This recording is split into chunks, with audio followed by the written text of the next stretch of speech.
menguasai Kejadian sampai Wahyu? Tidak. Cukupkah dengan engkau memberikan hartamu kepada orang miskin? Tidak. Dia ialah mereka yang mendengarkan firman Allah dan yang memeliharanya. Jangan sampai kita yang katanya seorang pendoa, seorang misionaris, seorang gembala, seorang pendeta, apalagi evangelis, seorang rasul, seorang karunia nabi, ya, jangan sampai karunia pengenalan akan roh tidak ada pada dirimu. Karena apa? Kalau itu tidak ada, di saat seseorang berasal daripada Elohim dan engkau pun menolak dan menghujatnya, engkau pun telah menolak Elohim. Sama seperti yang dilakukan bangsa Israel kepada Musa. Di saat bangsa Israel memberontak dan bersungguh-sungguh kepada Musa, Elohim berfirman apa? Ya, mereka memberontak dan bersungguh-sungguh kepada Elohim. Jadi di saat engkau menolak hamba yang dipilih dan urapi oleh Elohim, engkau di sana telah menolak Elohim. Maka termasuk apa? Penguasa-penguasa yang akan ditiadakan. Ya. Nah, di sini dikatakan tadi, penguasa-penguasa yang ditiadakan itu adalah mereka yang menyalibkan Elohim. Kenapa disalibkan Elohim? Karena mereka tidak mengenal Yahusua. Karena kalau mereka tahu yang tukang kayu itu adalah benar berasal daripada Elohim yang diurapi, maka mereka pun tidak akan tersesat. Mereka pun akan menerima dan tidak akan menyalibkan. Ya. Jadi saudara pun harus memahami. Jangan melihat status, ya. Jangan melihat gelar. Ibu ini teman-teman SM itu tukang jahit itu dulu. Masa iya? Ya. Masa iya Tuhan pakai dia hanya tukang jahit? Ya. Oh, saya sering dengar itu dulu. Saya menangis di depan Elohim. Tetapi Elohim hibur hati saya. Karena Tuhan Yesus tukang apa? Tukang kayu. Enggak sarjana teologi dia. Elohim tidak sekolah sama para ahli Taurat itu. Bukan enggak ada sekolah di zaman itu, ada. Ya, jadi saya terhiburkan karena dia adalah sahabatku dan aku adalah sahabatnya, dan saya rindu saudara juga sahabatnya. Karena kalau Elohim berbicara kepada saya, kata sapaannya kalian tahu apa? Sahabat. Kalau sudah saya dengar suara seperti itu, langsung diliputi kuasa ilahi saya. Sahabat, indah bukan? Ya, indah sekali. Ya. Jadi jangan sampai saudara salah kenal orang. Ya, oke, memang saya tidak fasih ini untuk ilmu teologi ini, tetapi menuntun saudara untuk mengenal hati Bapa, menuntun saudara untuk mengenal siapa Dia. Ya, itu bagian yang diberikan Elohim kepada saya, supaya saudara mengenali Dia secara roh, karena Dia adalah roh dan saudara dan saya adalah manusia roh. Ya, jadi percuma kita fasih lidah dalam mengajar kalau tidak ada pengenalan akan roh, percuma. Dan itu sudah banyak merajalela ini, sudah banyak.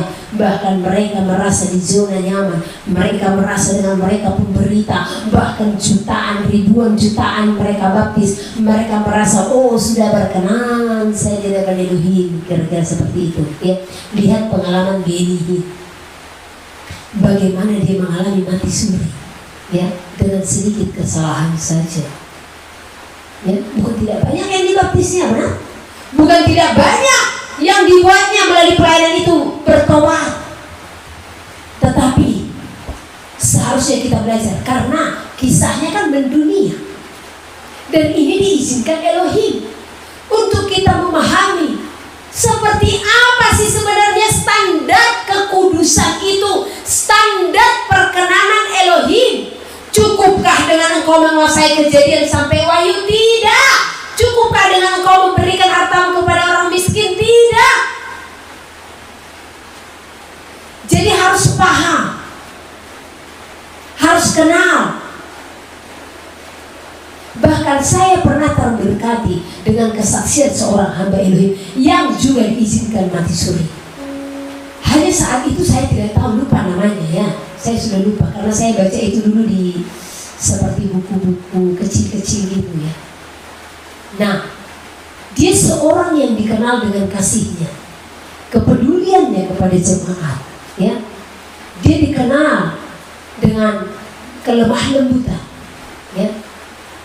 Tetapi dia diizinkan mengalami mati suri. Di saat dia mati suri, ini kesaksian nyata, kisah nyata ya. Mungkin saudara bisa cari, karena saya dulu hanya baca di tabloid. Dia dihadang, ya, dihalangi. Dia katakan, kamu siapa? Yang berbicara ini siapa? Elohim. Oh, saya anakmu ini Bapak. Oh gitu. Ya. Nah, kamu mau kemana? Saya mau bersama-sama dengan engkau, karena dia merasa sudah melakukan kehendak Elohim. Tapi apa? Elohim katakan, engkau tidak bisa bersama-sama dengan aku. Padahal tadi secara pandangan manusia ini ya, satu, dia penuh kasih. Dua, kelemah lembutan. Dia sangat peduli dengan jemaat. Dia cakap dalam mengajar, ya. Tetapi apa yang Elohim katakan?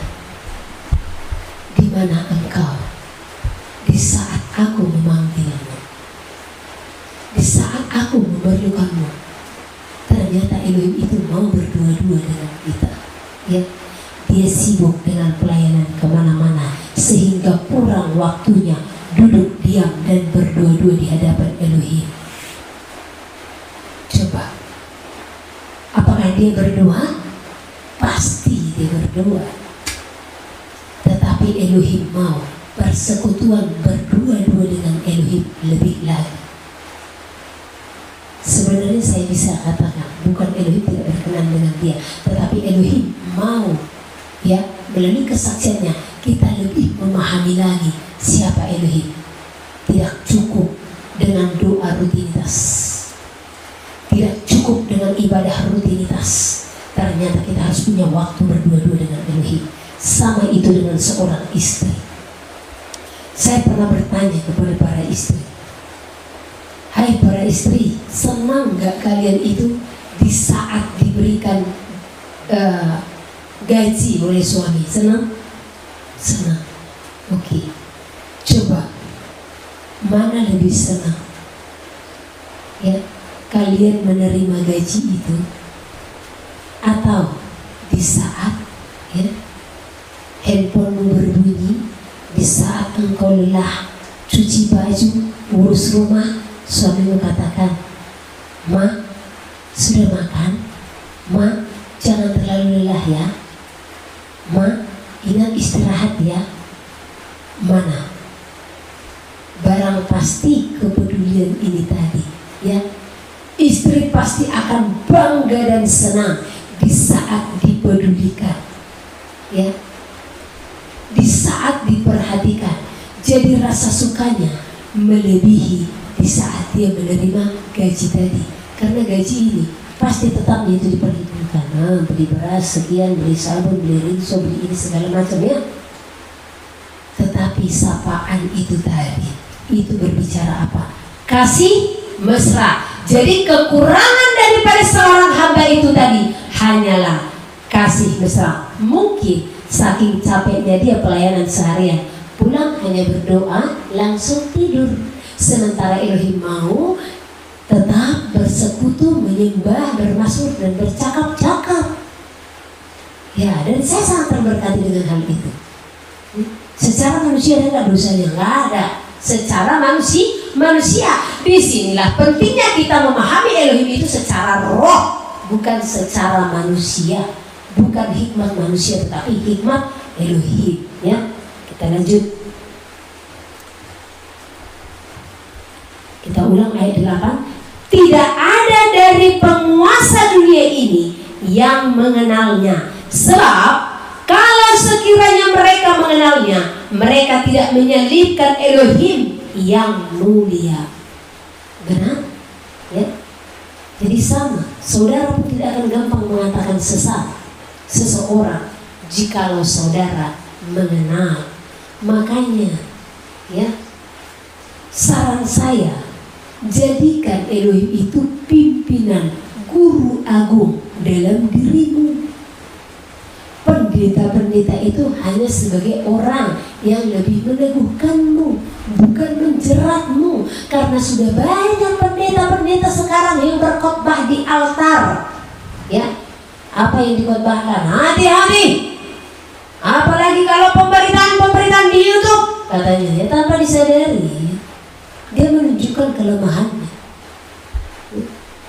Hati-hati, ada orang yang dengar katanya suara-suara Tuhan, katanya hati-hati, sementara tidak ada pengenalan, tanpa disadari karena keirian dari hatinya, sehingga itu bisa keluar. Karena ahli Taurat ya, kenapa menyalibkan Tuhan Yahusua? Pontius Pilatus aja tahu, karena mereka iri, ada tertulis itu.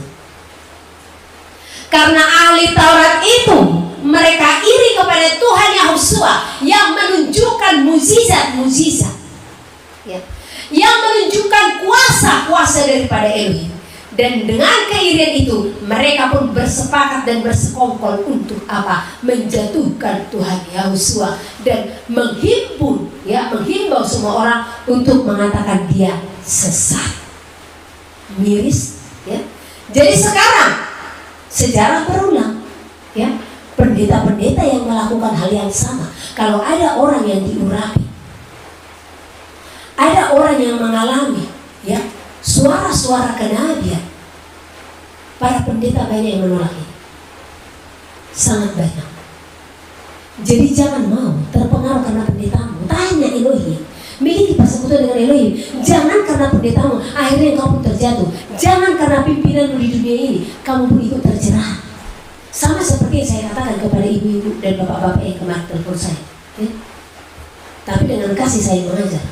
Coba kalian renungkan, di saat itu tanpa kalian sadari kalian dijerat. Ya sih Bu, makanya supaya tidak bisa terjerat, supaya tidak bisa terombang-ambingkan, miliki hubungan kepada Elohim. Gak akan bisa diombang-ambingkan itu ya. Bahkan yang ada kita menjadi apa? Menasihati, Pak, apa gak sebaiknya didoakan dulu? Kenapa sih kita terlalu gampang bilang sesat? Bukankah kita pengikut Elohim? Kenapa kita gampang menghakimi? Bukankah orang-orang Farisi yang melakukan itu? Kita bukan orang Farisi, kita bangsa tebusan, pengikut Hamasiah. Penghakiman itu tidak berasal daripada Elohim ya. Penghakiman secara manusia maksud saya, karena pada akhirnya kita akan dihakimi oleh Elohim ya. Jadi jangan gampang mengatakan sesat dan jangan gampang terpengaruh. Makanya dilihat, dikatakan lihatlah buahnya ya. Jadi kalau ada gembala yang sering mengatakan hati-hati, jangan mengikuti ini dan itu tanpa bukti yang akurat, hanya karena dia lihat saja di YouTube, sesat ini, nah ini ya. Saudara yang harus bijaksana, minta hikmah Elohim untuk mengenali apakah benar yang dikatakan pendetamu atau tidak. Oke, kita lanjut. Tetapi seperti ada tertulis, apa yang tidak pernah dilihat oleh mata dan tidak pernah didengar oleh telinga dan yang tidak pernah timbul di dalam hati manusia, semua yang disediakan Elohim untuk mereka yang mengasihi Dia. Jadi ini berbicara tiada yang mustahil bagi Elohim ya. Apa yang tidak pernah dilihat oleh mata ini, yang tidak pernah didengar oleh telinga, yang tidak pernah timbul di dalam hati ya, semua Elohim sediakan bagi yang percaya. Dan saya bersaksi kepada saudara, karena saya berdiri sebagai saksi untuk saudara menyaksikan kebenaran-kebenaran Elohim ya. Ini nyata dalam hidup saya. Saya belum pernah menyaksikan seperti apa yang saya alami semenjak saya lahir. Saya bisa berjalan, saya sudah berpengertian, saya belum pernah melihat hal-hal seperti ini yang saya alami saat ini lalu ya. Bukan hanya tidak pernah melihat, mendengar pun, ya. Nah, dan bahkan tidak pernah timbul di dalam hati seorang Henis itu orang akan menjadi seperti ini. Seperti apa maksud saya berdiri bagi saudara memberitakan firman, mengingat bagaimana saya dulu, ya. Tidak pernah timbul di hati saya akan menjadi seorang, ya, yang berdiri untuk membawa saudara-saudara saya kembali kepada kebenaran. Karena dari mulut ini dulu hanya keluar kata-kata yang sia-sia, ya. Hidup saya ambisi untuk mencari harta dunia.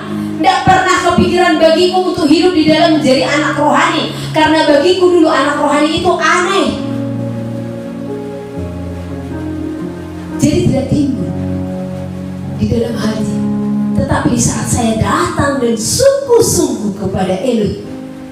Jadi jangan saudara merasa, ya, saya tiba-tiba aja langsung seperti ini, tidak, ya. 2015 saya datang dengan sungguh-sungguh kepada Elohim. Dan 2016, ya, 2016 semua ini dianugerahkan oleh Elohim. Apa yang tidak pernah dilihat oleh mata saya, apa yang tidak pernah didengar oleh telinga saya, apa yang tidak pernah timbul di hati saya, semua diberikannya. Dan bukan hanya kepada saya, juga kepada saudara sekalian. Amin. Terima itu. Karena kepada kita Elohim telah menyatakannya oleh Roh. Sebab Roh menyelidiki, Roh di sini huruf besar, ya, yaitu Roh Elohim, ya. Sebab Roh menyelidiki segala sesuatu, bahkan hal-hal yang tersembunyi dalam diri Elohim. Apa maksudnya? Ya, saya baca lanjut dulu, baru saya bisa jelaskan. Siapa gerangan di antara manusia yang tahu apa yang terdapat di dalam diri manusia selain roh manusia sendiri yang ada di dalam dia?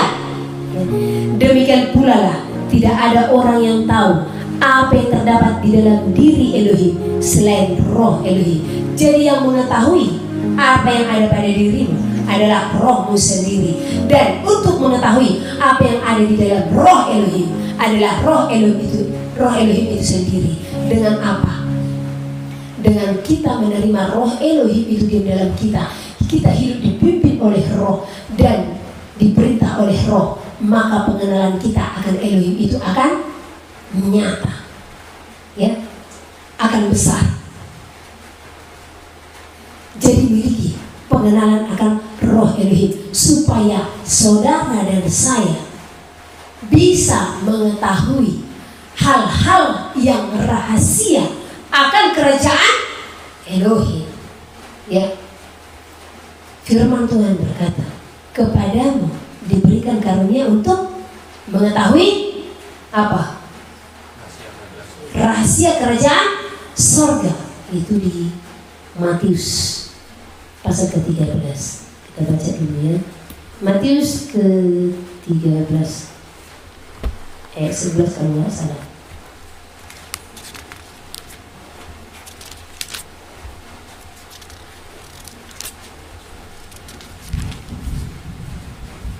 Oke.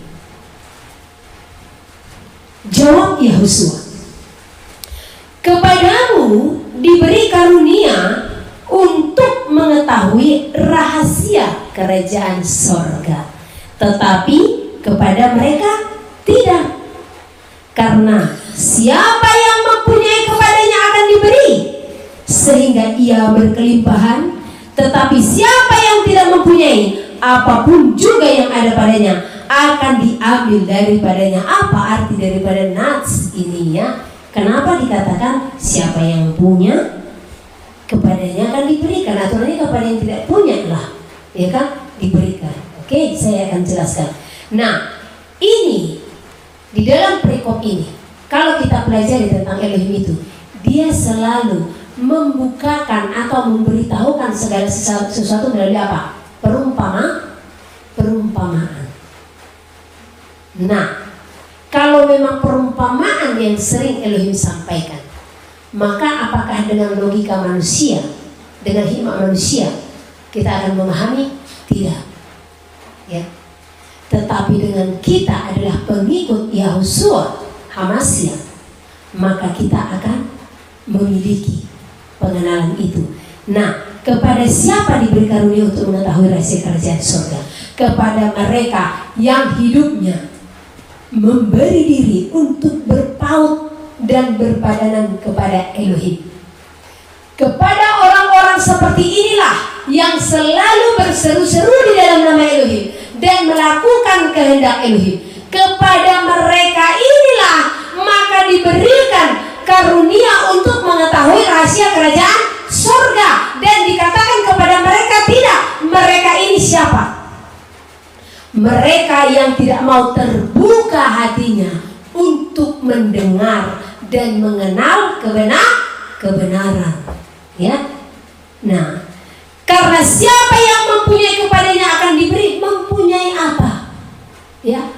Siapa yang mempunyai hati untuk datang beribadah kepada Elohim, siapa yang mempunyai hati untuk datang bersekutu kepada Elohim, maka kepadanya akan diberikan, sehingga pengenalannya pun akan semakin besar. Karena dengan kita datang kepada Elohim, kita punya hati untuk datang kepada Elohim, maka Elohim akan membukakan segala sesuatu, hal-hal yang rahasia, sehingga kita kaya akan kebenaran. Tetapi ingat, jangan cukup kaya akan kebenaran tetapi tidak pelaku.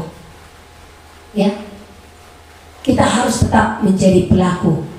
Nah, jadi kepada orang yang mempunyai kepadanya diberi kelimpahan, ya. Tetapi siapa yang tidak mempunyai, apapun juga yang ada padanya akan diambil daripadanya. Siapa yang tidak mempunyai hati untuk datang kepada Elohim, untuk berbakti kepada Elohim, maka apa yang diterimanya, ya, apapun juga yang ada padanya akan diambil daripadanya, termasuk apa? Kehidupan. Inilah harta yang terbesar, yaitu hidup untuk masuk ke dalam kerajaan surga. Karena seseorang yang tidak mau berpaut dan berpadanan dengan Elohim, maka kebinasaanlah yang akan menjadi bagian. Anugerah keselamatan itu tidak dia terima. Ya. Bukan karena Elohim tidak berikan, Elohim berikan, tetapi karena kita tidak mempunyai hati untuk datang kepada Elohim, dituntun oleh Roh dan diperintah oleh Roh, maka segala apa yang ada pada kita itu akan diambil. Ya. Oke, kita lanjut ke 1 Korintus pasal yang kedua tadi. Ya. Diri kita sendiri tahu siapa kita. Dan kita pun akan bisa mengenal Elohim, akan bisa mengetahui hal-hal atau hikmat-hikmat Elohim melalui apa? Penerimaan kita akan roh Elohim diam di dalam diri kita.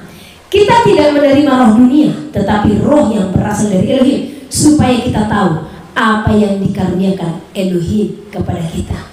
Jadi bukan roh dunia ini yang kita terima, bukan hikmat dunia ini yang kita terima, tetapi marilah kita menerima hikmat yang benar, menerima roh yang daripada Elohim, supaya apa? Kita pun tahu apa sih yang dikaruniakan Elohim kepada kita, sehingga di saat kita mengetahui karunia yang diberikan Elohim kepada kita, yaitu apa? Apa yang dikaruniakan kepada kita? Coba yang di sini. Apa yang dikaruniakan Elohim bagi kita? Keselamatan yang kekal. Nah, sehingga di saat kita tahu karunia yang diberikan kepada kita, maka kita pun tahu untuk mengerjakan keselamatan itu. Amin. Kita tahu Elohim telah datang ke dalam dunia. Dia datang sebagai anak manusia dan menganugerahkan keselamatan, mengaruniakan keselamatan, penebusan yang diberikan. Oke, dengan pengenalan itu, dengan roh Elohim yang ada pada kita, sehingga kita memiliki pengertian, sehingga kita bisa tahu untuk mengatakan, berarti kesempatanlah ini yang saya peroleh, yaitu keselamatan, dan saya harus benar-benar mengerjakan keselamatan ini dengan apa? Hidup takut kepada siapa? Anak-anak, takut kepada siapa? Hah? Takut kepada Elohim. Karena sekalipun Elohim mengaruniakan keselamatan itu, kalau kita tidak takut kepada Elohim, bisa masuk surga? Mau masuk surga anak-anak? Atau mau masuk neraka? Gampang kalau mau masuk neraka. Seperti yang tua jelaskan tadi pagi, jalannya begitu lebar, mudah, tetapi menuju surga jalan begitu sempit, sesak, ya. Tetapi pilihlah jalan yang sempit dan sesak itu, ya. Di saat ada niat-niatan, ya, langsung dalam nama Yesus, kau iblis tidak akan mampu menipu daya saya, tidak akan mampu membodohi saya. Sepakat? Sepakat anak-anak?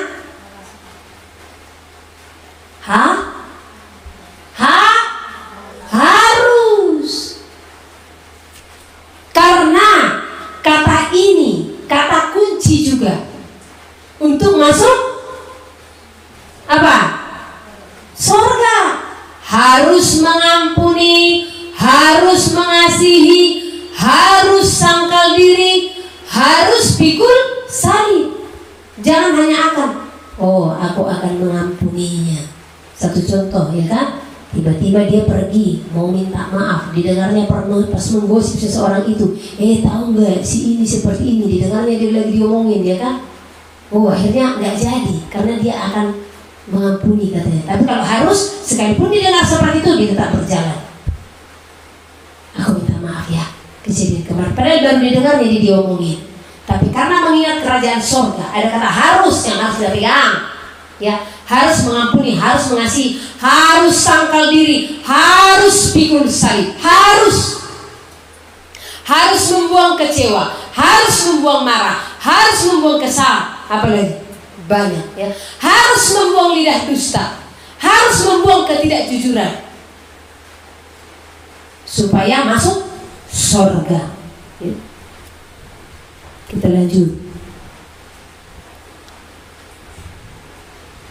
Kita tidak menerima roh dunia, tetapi roh yang berasal dari Elohim, supaya kita tahu apa yang dikaruniakan. Oke, sedikit lagi tadi, ya. Jadi kita telah dikaruniakan, yaitu anugerah keselamatan. Tetapi ingat, kita tidak akan bisa memperolehnya jikalau kita tidak melakukan kehendak Bapa yang di surga. Karena sesuai dengan Matius dikatakan, tidak semua orang yang berseru Tuhan, Tuhan yang akan masuk ke dalam kerajaan surga. Jadi siapa yang bisa masuk?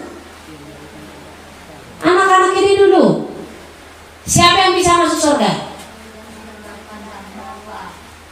Mereka yang melakukan kehendak Bapa itu apa salah satunya?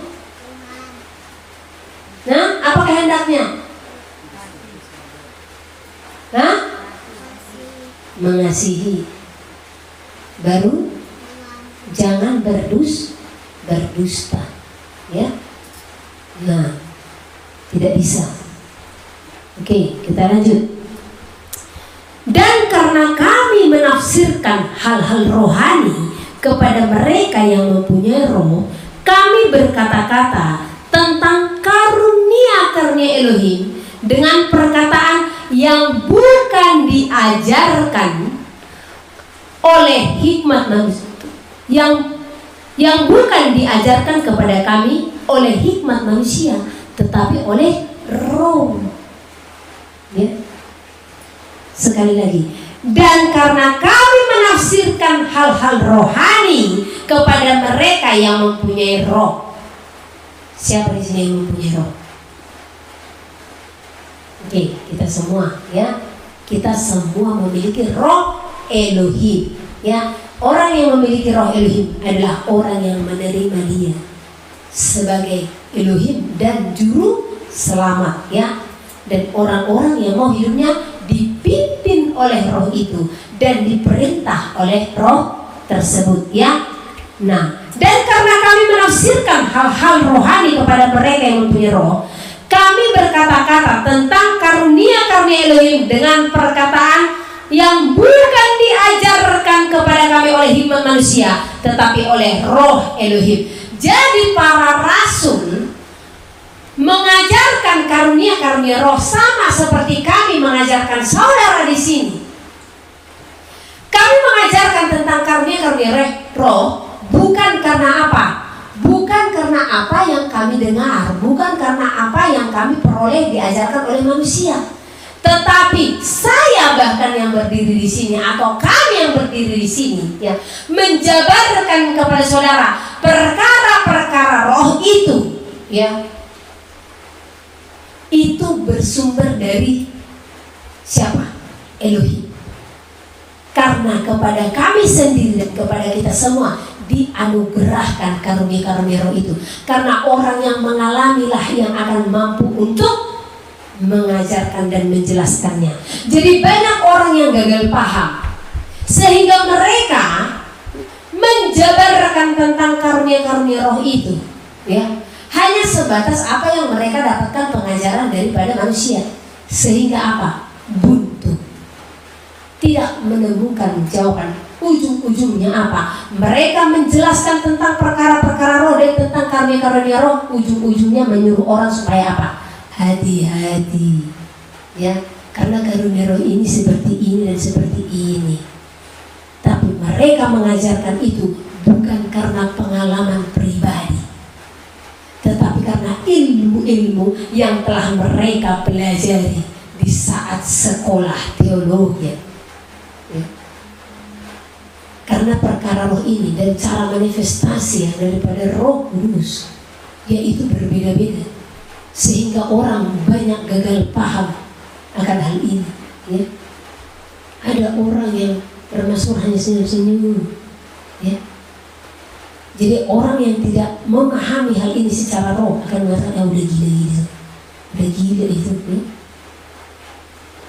Jangankan mereka, Imam Eli saja di saat Hana ya menangis terisak-isak, dia katakan apa?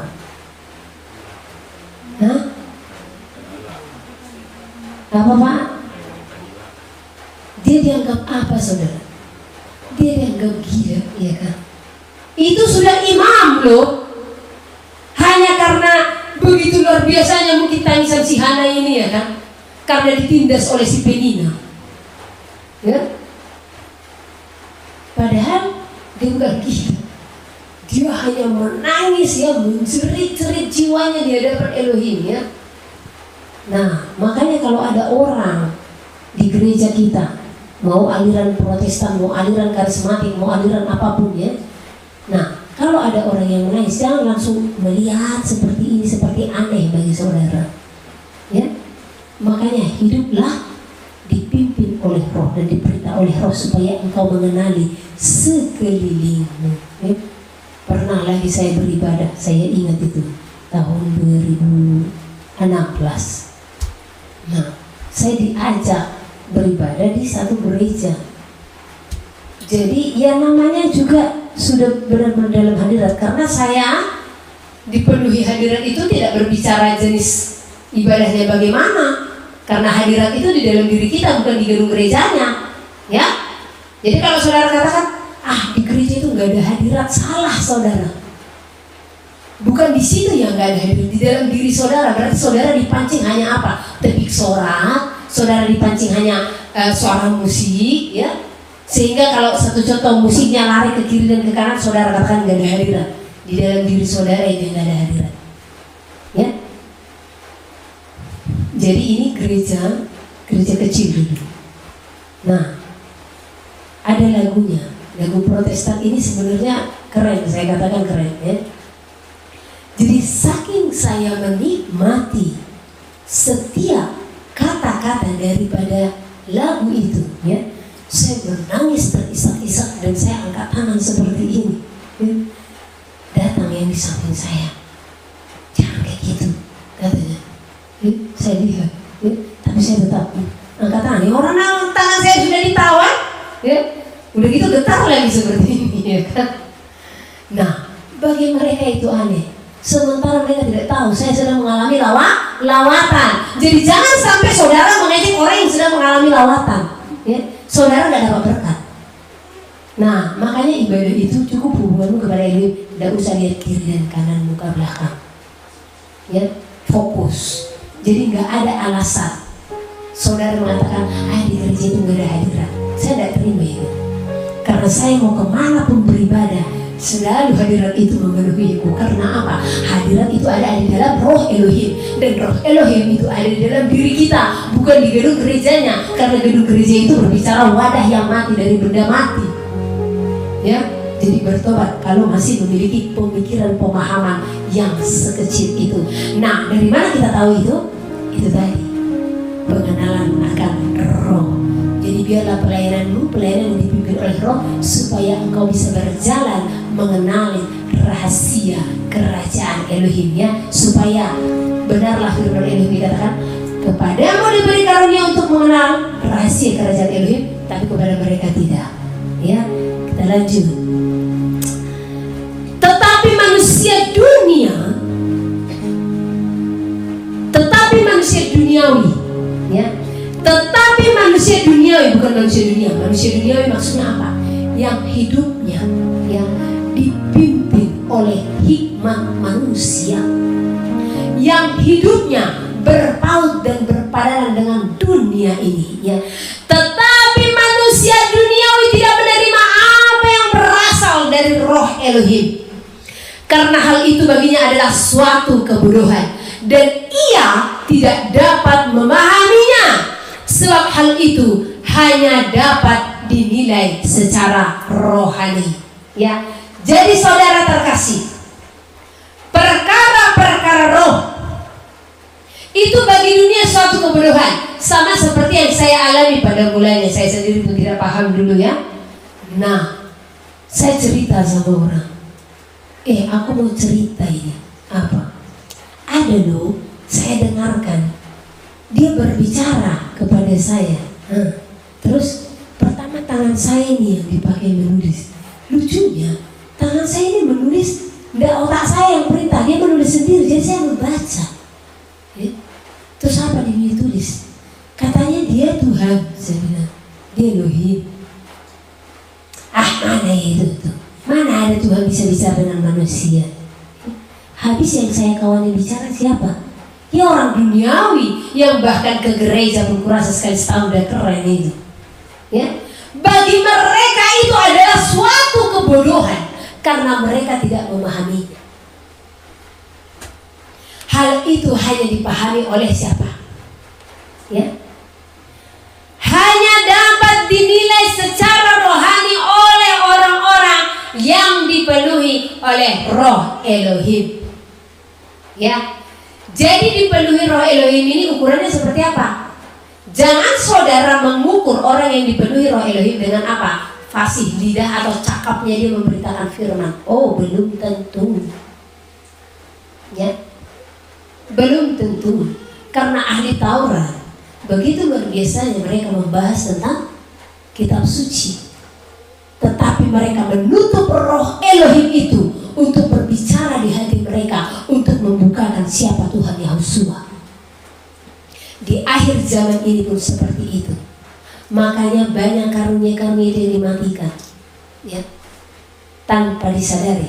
Orang-orang yang berkarunia ini adalah siapa? Mereka inilah para hamba yang diutus oleh raja itu di saat dia hendak melakukan perjamuan. Ya, dia kan mengutus hambanya. Undangan sudah diberikan. Jadi hambanya diutus untuk mengingatkan mereka akan hari itu. Tahu gak arti perumpamaan itu? Ya. Nah, tetapi di saat hambanya itu pergi mengingatkan mereka, jangan lupa ya, ini pestanya sudah akan dimulai. Oh maaf, sorry bro, kita lagi sibuk nih di ladang, bisnis saya ada. Ya, mereka menolak hamba itu. Berikutnya, apakah Elohim diam? Tetap Oh, raja itu rajanya. Apakah raja itu diam? Tidak. Dia tetap mengutus hambanya untuk mengingatkan para undangannya untuk menghadiri pesta perjamuan itu. Tetapi apa yang mereka lakukan? Mereka pun membunuh hambanya itu. Sehingga apa yang dilakukan oleh raja itu, ya, menyuruh para hambanya memanggil yang dari pinggir-pinggir jalan, yang dari luar, yang bahkan belum pernah mendengar undangan itu, yang belum menerima undangan itu yang jadinya dibawa ke pesta itu. Ya. Siapa raja itu? Adalah Elohim itu sendiri. Siapa orang yang telah menerima undangan itu, yang diingatkan untuk datang ke perjamuan, adalah orang-orang yang menyatakan diri pengikut Elohim, yang sudah mengetahui kebenaran firman. Siapa hamba yang diutusnya itu? Adalah orang-orang yang dikaruniakan Elohim, karunia-karunia roh, mengingatkan semua orang, Elohim sudah mau datang, bersiap-siaplah. Tetapi apa yang dilakukan para undangan itu? Sesat itu. Itu salah satunya, ya. Apalagi didoakan ditengking-tengking, ya. Itu ada roh yang menyusupnya katanya, ya. Dan siapa yang dibunuh itu, hamba yang dibunuh itu, adalah orang-orang yang berkarunia, yang karunianya dipaksa untuk dimatikan. Melalui apa? Kebanyakan ini terjadi di gereja-gereja di saat jemaatnya memiliki karunia roh dan dipakai Elohim untuk menyerukan suaranya kalau dia akan datang, ya. Datang para gembala dan pelayan-pelayan, kita uji, ya. Tetapi bukannya diuji, tetapi dikucilkan sampai diberhentikan. Di saat dia tiba-tiba berbahasa roh, langsung ditengking, diusir. Ini yang mematikan itu. Inilah yang membunuh hamba raja itu, ya. Karena apa? Hati mereka sesungguhnya belum siap akan hari kedatangan itu. Mereka sibuk dengan diri mereka, disibukkan dengan bisnis mereka. Mereka kerja di ladang, adalah orang-orang yang sedang syarat dengan usaha bisnis segala macam. Sementara kita harus tahu, harta kita tidak akan berguna di saat hari kemurkaan. Hartamu tidak akan bisa menyelamatkanmu. Akhirnya siapa yang dipanggil raja itu? Yang dari luar, yang dari pinggir-pinggir. Kita orang kecil ini yang bahkan tidak mengenal yang namanya Elohim, yang tadinya tidak datang dan memberi diri kepada Elohim. Sama seperti saya katakan, saya termasuk orang dari pinggiran itu, saya termasuk orang dari luar itu, yang akhirnya diberikan, dibawa, ya, dikasih undangan untuk mengikuti perjamuan itu. Tetapi itu pun bagi mereka diperintahkan untuk memakai pakaian pesta yang layak. Kalau tidak akan diseret juga, ya, dimasukkan ke tempat yang hanya kedengaran kertak gigi dan jeritan tangis, ya.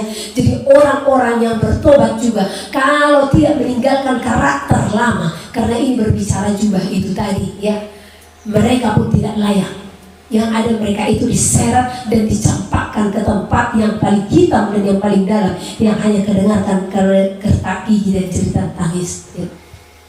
Jadi saudara dan saya yang telah memenuhi undangan itu untuk datang, bersungguh-sungguhlah, tanggalkan karakter-karakter yang berasal daripada Elohim yang menjadi hidup lamamu dahulu. Karena di saat engkau datang kepada Elohim, engkau telah menyatakan manusia yang lahir baru, ya. Jadi bagi saudara-saudara yang sudah lama mengenal Elohim, saya katakan, engkau adalah orang yang terdahulu yang menerima undangan itu. Jangan tertinggal, penuhi panggilan itu. Dengarkan di saat hambanya mengundangmu, memanggilmu kembali. Jangan seperti mereka yang sibuk dengan kegiatan-kegiatan dunia ini, sehingga lupa kalau waktunya sudah di depan mati. Wahyu pasal 10. Kitab terbuka. Dan aku melihat seorang malaikat lain yang kuat turun dari sorga, berselubungkan awan, dan pelangi ada di atas kepalanya, dan mukanya sama seperti matahari, dan kakinya bagaikan tiang api. Dalam tangannya ia memegang sebuah gulungan kitab kecil yang terbuka. Ia menginjakkan kaki kanannya di atas laut, dan kaki kirinya di atas bumi, dan ia berseru dengan suara nyaring sama seperti singa yang mengaum. Dan sesudah ia berseru, ketujuh guru itu memperdengarkan suaranya. Dan sesudah ketujuh guru itu selesai berbicara, aku mau menuliskannya, tetapi aku mendengar suatu suara dari surga berkata, "Meteraikanlah apa yang dikatakan oleh ketujuh guru itu, dan janganlah engkau menuliskannya." Dan malaikat yang kulihat berdiri di atas laut dan di atas bumi, mengangkat tangan kanannya ke langit, dan ia bersumpah demi Dia yang hidup sampai selama-lamanya, yang telah menciptakan langit dan segala isinya, dan bumi dan segala isinya, dan laut dan segala isinya, katanya, "Tidak akan ada penundaan lagi, tetapi pada waktu bunyi sangkakala dari malaikat yang ketujuh, yaitu apabila ia meniup sangkakalanya, maka akan genaplah keputusan rahasia Allah, seperti yang telah ia beritakan kepada hamba-hambanya, yaitu para nabi." Dan suara yang telah kudengar dari langit itu berkata pula kepadaku, katanya, "Pergilah, ambillah gulungan kitab yang terbuka di tangan malaikat yang berdiri di atas laut dan di atas bumi itu." Lalu aku pergi kepada malaikat itu dan meminta kepadanya supaya ia memberikan gulungan kitab itu kepadaku. Katanya kepadaku, "Ambillah dan makanlah dia. Ia akan membuat perutmu terasa pahit, tetapi di dalam mulutmu ia akan terasa manis seperti madu." Lalu aku mengambil kitab itu dari tangan malaikat itu dan memakannya. Di dalam mulutku ia terasa manis seperti madu, tetapi sesudah aku memakannya, perutku menjadi pahit rasanya. Maka ia berkata kepadaku, "Engkau harus bernubuat lagi kepada banyak bangsa dan kaum dan bahasa dan raja." Wahyu pasal 11. Dua saksi Allah. Kemudian diberikanlah kepadaku sebatang buluh, seperti tongkat pengukur rupanya, dengan kata-kata yang berikut, "Bangunlah dan ukurlah bait suci Allah dan mezbah dan mereka yang beribadah di dalamnya. Tetapi kecualikan pelataran bait suci yang di sebelah luar, janganlah engkau mengukurnya, karena ia telah diberikan kepada bangsa-bangsa lain, dan mereka akan menginjak-injak kota suci 42 bulan lamanya. Dan aku akan memberi tugas kepada dua saksiku, supaya mereka bernubuat sambil berkabung 1260 hari lamanya. Mereka adalah kedua pohon zaitun dan kedua kaki dian yang berdiri di hadapan Tuhan semesta alam. Dan jikalau ada orang yang hendak menyakiti mereka, keluarlah api dari mulut mereka menghanguskan semua musuh mereka. Dan jikalau ada orang yang hendak menyakiti mereka, maka orang itu harus mati secara itu. Mereka mempunyai kuasa menutup langit, supaya jangan turun hujan selama mereka bernubuat. Dan mereka mempunyai kuasa atas segala air untuk mengubahnya menjadi darah, dan untuk memukul bumi dengan segala jenis malapetaka, setiap kali mereka menghendakinya. Dan apabila mereka telah menyelesaikan kesaksian mereka, maka binatang yang muncul dari jurang maut akan memerangi mereka dan mengalahkan serta membunuh mereka. Dan mayat mereka akan terletak di atas jalan raya kota besar, yang secara rohani disebut Sodom dan Mesir, di mana juga Tuhan mereka disalibkan. Dan orang-orang dari segala bangsa dan suku dan bahasa dan kaum melihat mayat mereka 3,5 hari lamanya, dan orang-orang itu tidak memperbolehkan mayat mereka dikuburkan. Dan mereka yang diam di atas bumi bergembira dan bersukacita atas mereka itu, dan berpesta dan saling mengirim hadiah, karena kedua nabi itu telah merupakan siksaan bagi semua orang yang diam di atas bumi. 3,5 hari kemudian masuklah roh kehidupan dari Allah ke dalam mereka, sehingga mereka bangkit, dan semua orang yang melihat mereka menjadi sangat takut. Dan orang-orang itu mendengar suatu suara yang nyaring dari sorga berkata kepada mereka, "Naiklah kemari." Lalu naiklah mereka ke langit, diselubungi awan, disaksikan oleh musuh-musuh mereka. Pada saat itu terjadilah gempa bumi yang dahsyat, dan 1/10 bagian dari kota itu rubuh, dan 7.000 orang mati oleh gempa bumi itu, dan orang-orang lain sangat ketakutan, lalu memuliakan Allah yang di sorga. Celaka yang kedua sudah lewat, lihatlah, celaka yang ketiga segera menyusul.